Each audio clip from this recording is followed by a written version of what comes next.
why don't you guys just start us off with your thoughts ahead of this weekend's semifinal match? Take it away. Yeah, we're so excited. I think the team is in a great spot. Obviously, we had some players here, some players returning from international duty, but to get together this week and finally have the whole team back together has been awesome. We've had a really good week of training. Energy's high, team's feeling good. We're ready. We're ready to go.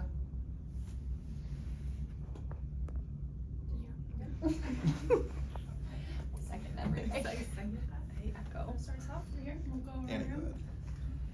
Sam, how do you balance kind of the excitement over, national team and the prospects of that with the prospects of playing in the NWSL in a semifinal and possibly a championship? Yeah, I feel really grateful. There's a lot of exciting things happening at this point in the season, and I think to be in the position that I'm in, that we're in at this point of the year is a privilege. I think a big thing for me is just being present in where I'm at and the environment I'm in, whether that's at camp, I want to be fully at camp, and if I'm here, I'm going to be fully here and not kind of splitting myself into two. But yeah, just being where my feet are at and embracing everything that comes along with right now being in Providence Park and being on the Thorns and what we're going to do on Sunday. Does Sophia give you any advice? Sophia, she is, I think, a wonderful example of that. I think nobody knows the dual life more than she does, and leaving and coming back and all the commitments that come with that. And she's someone who shows up every day and is fully present in whatever space and environment she's in and pours herself into that. And so I learned from her in that way so much. For both of you, obviously, resetting after the end of the regular season and finding the consistency that the team wanted ahead of the playoffs was a big focus that you talked about. I'm wondering how these last few weeks of training have been for the team. Obviously, you've been in and out, but what has it been like, and what's the team's mindset looking like ahead of this game? Yeah, I mean, it's been a really good few weeks. I know we weren't here last week, but from what we've heard, the energy has been really high, and people are just focused on the task at hand, and that's to win this first game. We've been through a lot this season. We've had our ups and downs for sure, and that's normal. That's what comes with a long NWSL season, but we're at the point right now where I think we've all agreed that it really is just, this is it. Like, this is when we need to just give everything that we have and save nothing, because we have nothing to save it for. I think we just want to come out in this game on the front foot and just give everything that we have and play together as a team. And yeah, I think if we take care of that, we'll have a really good run. Yeah, I echo everything Soph said. I think it's really hard for teams to lose the way we did, to lose the Shield and all those disappointing things, and then to bounce back the way we have. And like Soph said, we weren't there for the first part of that, but now that we do have the group back together, the energy has been unbelievable. I think we're in the best spot that we can possibly be in, and I think it's just a testament to the character of our team that we're able to come together over something that was really hard and not what we wanted, and to just decide to focus on what's next and what's still in our control, and that's Sunday. And looking ahead to that game, obviously Gotham has had a very successful season and had a strong performance in their earlier round in the playoffs. What about them do you think poses challenges ahead of sort of this matchup with them?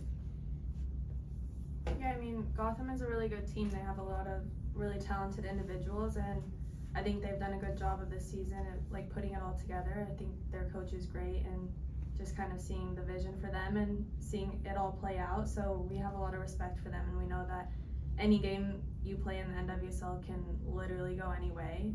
It doesn't matter who you're playing. Everyone usually plays their best game against Portland, and we're used to that. So I think we're just excited for a really good game, and yeah, if we just stay true to ourselves, I think despite the challenges that they give, we'll be good.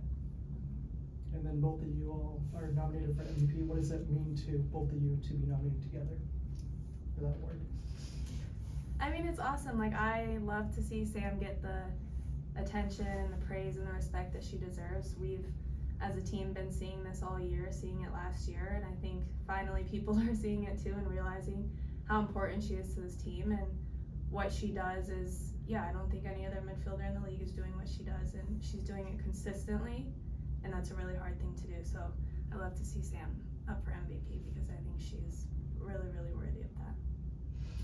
Thank you. Yeah, I think to be included amongst those names, especially Soph, is such an honor. I don't think holding mids get all that much love all the time. You know, it's not the flashiest position. A lot of it, like Soph said, is like simple, consistent work, and I think it's something I've really fallen in love with doing. And so, yeah, of course, any recognition is always appreciated, but at the end of the day, like, and I know Soph agrees with me, none of it matters if we don't get business done on Sunday, and ultimately after that, obviously one thing at a time, but we have our eyes on the ultimate prize, and so none of these things matter unless that gets done. And then can you all talk about just walking out in front of the Providence Park crowd one more time before the game?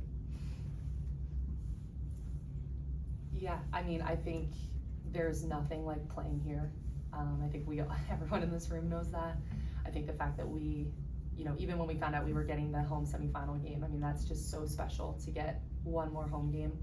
I think it is so hard for teams to come in and experience this atmosphere, and from what we hear, it's going to be a pretty packed crowd. And so that's just not something we take for granted, and we know that the crowd is going to just be right behind us and give us the energy and the boost that we need, and I think we're all just ready to embrace it, not take it for granted, and just enjoy playing at home one last time this season. And then you're going into a semifinal game against Gotham, who you played so recently. Does that change how you kind of go into this one, since you so recently played against them?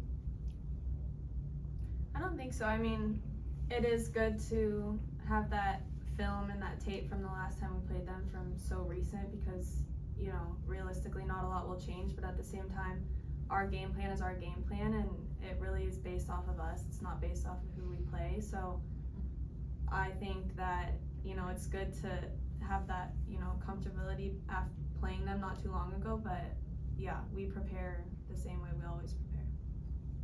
Yeah, and then, I mean, the semifinal game, there's a lot of pressure. What are some things that you guys do to kind of like relieve that pressure personally as a team, to kind of keep it a little more lighter at least? Well, we've had a really fun week. We've had some little surprises throughout the week, like they just posted the video of Powell's. We got to go book shopping. That's something our team loves. So there have been little surprises throughout the week in that way. But I think what's so special about this group is like we're consistently doing the little things that it takes to win. And so when we are in this position, which this club has such a rich history with being in this position, it's not like we have to turn on all these different things or start doing the little things in order to win. Like, we're doing them consistently through the year. And of course there's a really honed in focus when it's playoffs and postseason, and that's special. But it's not like, you know, we're all of a sudden like, oh, we got to start, you know, taking care of business here so we can win. Like, we've been doing that the whole year, and to Soph's point earlier, it hasn't been as consistent as we wanted to, and so we're just honing in on those little things, and have been really focused and intentional this week, and I have no doubt that we're ready to go. You each as players have votes for the awards as well. Are you going to vote for each other for MVP or yourself, or what's the? I already voted for her. Yeah, voting's over. You're not going to share your vote. She should. I actually didn't. I voted, well, for the candidate. You vote like. It's 1 to 5. ranked. Yeah. Yeah. It's ranked. Well, I voted in the first round before there were candidates. Mm-hmm. I think I put all Thorns, especially you and Morgan. We're at the top. It's just, I don't know if that's wrong to do. Yes, I but voted for Sam. Yeah, I voted for Soph. Okay, last one in the ring. You guys went to Powell's. What books did you buy, if you bought any? Well, I bought a journal because I think the idea of journaling sounds really peaceful, so I'm gonna try to start doing that. And if anything, it's a really cute journal, and it just looks cute next to my bed. So that's what I'm doing. And then I bought a puzzle, and I bought a book that Taylor Porter recommended. I couldn't tell you the name, but I know every book she recommends I like. And yeah. Nice. It's a good haul. We had a $50 gift card, and I said $40 still. no, but that's not my point. Oh. Without trying, my total was $49.98. Oh, wow. That's impressive. Yeah. That's impressive. I got a couple books. I got a theology book. I got a Brene Brown, The Gifts of Imperfection. I love Brene Brown. I got a book called Just Mercy. It's a movie as well, Bryan Stevenson. I got a tote bag, a really cute tote bag. We're big tote bag girls. Yeah, I had to. And then I got a notebook for my mom, but hopefully she doesn't see this because it's a surprise, so. Yeah. All right, we have time for a few questions online. We will start it off with Alex Azzi.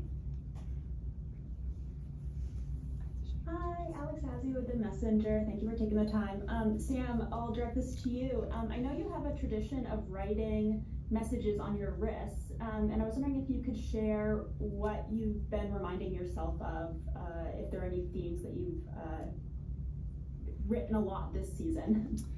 Yeah, I think I've shared before, like it kind of changes game to game, just sort of based on what I'm feeling. I think a big theme for me this year has been, and I think I shared this in a past press conference, but it's something my dad says to me a lot, and it's just to be Sammy. And I will write that usually consistently every time I play as just a reminder that I don't need to be or do anything different other than just be myself. And I think it's easy to kind of get to late points in the season and to get tired or fatigued and start to feel like you need to do more, you need to be different, you need to do different things. But I think what makes our team so special is that we're all just uniquely us, and everybody brings something so wonderful to this team, and we all just need to be that and be who we all are. And so that's really been, I think, the biggest theme of this year for me is just to lean into what traits are of mine that are strongest, and to lean into those and just continue to show up as me. Okay, next we'll go to John Lupo. First of all, congratulations to both of you for being nominated for MVP. I'm sure that's very special to be nominated with each other. Just a couple of questions for both of you. First of all, it's been a couple of weeks since you last played a match, so how do you think you'll be able to knock off the rust early and know that you're playing at your sharpest the way you want to play? And also, having gone through this last year, being the defending NWSL champion, how do you think you can use that playoff experience, if not to your advantage, just know what it's like to go through this grind of a season and then through the postseason where you ultimately won the championship and are obviously looking to repeat this year? What was the first question? Russ. Oh, I mean, we both just played a game not too long ago. I don't know, I would hope there's not a lot of rust to be knocked off, but I think having playoff experience from last year and having it go the way we wanted will play in our favor in this playoffs, because we know what it takes to win, we know that it's not going to be easy, and we know what it feels like to win, and you know, no one on this team wants to leave this not feeling any other way. So I think it helps in our favor a lot, and we just want to do what we did last year. Yeah, like Soph said, I think, you know, we have players that are coming off of a FIFA window. The team that was here had training games, like we're not rusty, and we can attest to that from training. The team is looking really sharp and so focused. And yeah, to Soph's point, like we have players, I would say all players in our locker room have experienced that kind of pressure in big games before, and I think that just helps us so much. This isn't new, uncharted territory, and we need to lean into the lessons and experiences we've learned from the past, and bring that into Sunday and just play like we always do. I think that's also another important thing is, like, yes, it's a big game and we're so psyched for it, but we just gotta be the Thorns and play Thorn soccer and do what we do. Okay, one last question from Carrie Anderson. Hi y'all. Thank you for taking the time to talk to us today. Sam, you did say that you voted for all Thorns for your MVP voting, and Sophia, I'm wondering if you could share more about your voting as well. Putting us on the spot.